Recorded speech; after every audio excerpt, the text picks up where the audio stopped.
Assalamualaikum warahmatullahi wabarakatuh.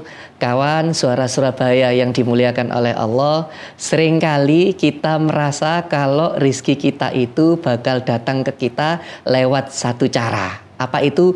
Bekerja.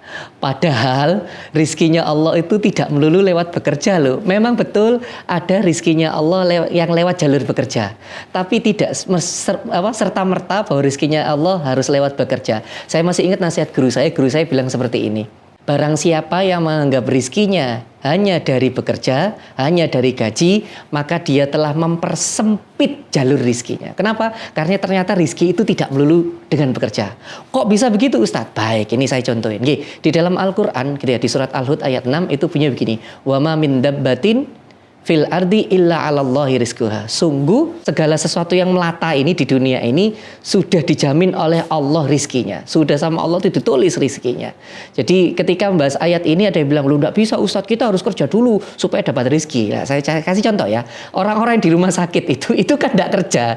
Dia cuma geletak begini tapi makanannya diantar gitu. Ada yang bilang, "Oh, Pak Ustadz, itu kan orang sakit." Oke, yang enggak sakit itu bayi yang ada di perut ibunya itu kan dia enggak ngapa-ngapain tapi rizkinya diantar oleh Allah.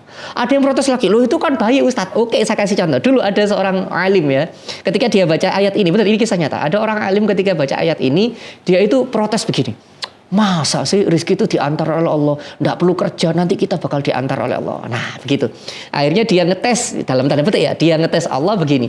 Dia masuk ke dalam gua, terus dia bilang, ya Allah kalau memang rizki itu diantar, mana ya Allah? Saya pengen rizkinya diantar ke saya. Nah, dia masuk ke dalam gua sehari, betul tidak ada orang yang ngantar makanan. Ah, kesimpulannya ya berarti ini ayat ini tidak benar ini, harusnya kan rizkinya diantar ke saya. Nah, besoknya hujan deras. Setelah hari pertama itu tidak dapat makan, besoknya hujan deras. Ketika hujan deras dia bilang, wah tambah, wong kemarin terang aja tidak dapat makanan, apalagi sekarang hujan deras pasti tambah tidak dapat makanan. Lah kok ya pas habis ngomong gitu, ada para pedagang itu lagi dalam perjalanan ngiyup gitu ya, karena hujan dia ngiyup, berteduh masuk ke dalam gua itu tadi.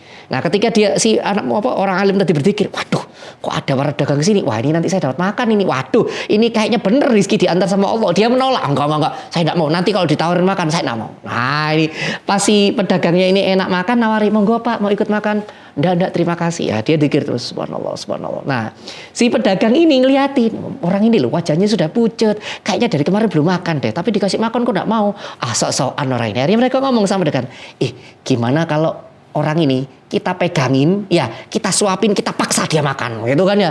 Akhirnya betul orang ini dipegangin tangan kakinya, dipaksa, ayo maaf, dikasih makan sampai dia ketawa. Pas dia dikasih makan, dia orang alimnya ketawa terpinggal-pinggal. Apa kata dia? Dia bilang gini, Mas sebentar, saya ini tidak mau makan, bukan karena saya tidak mau makan, tapi saya ini berbuat seperti ini karena ingin menguji Allah. Betul gak sih makanan itu bakal diantar, bakal disuapkan ke mulut saya? Ternyata betul sekarang kejadian sama Allah itu diantarkan ke mulut saya.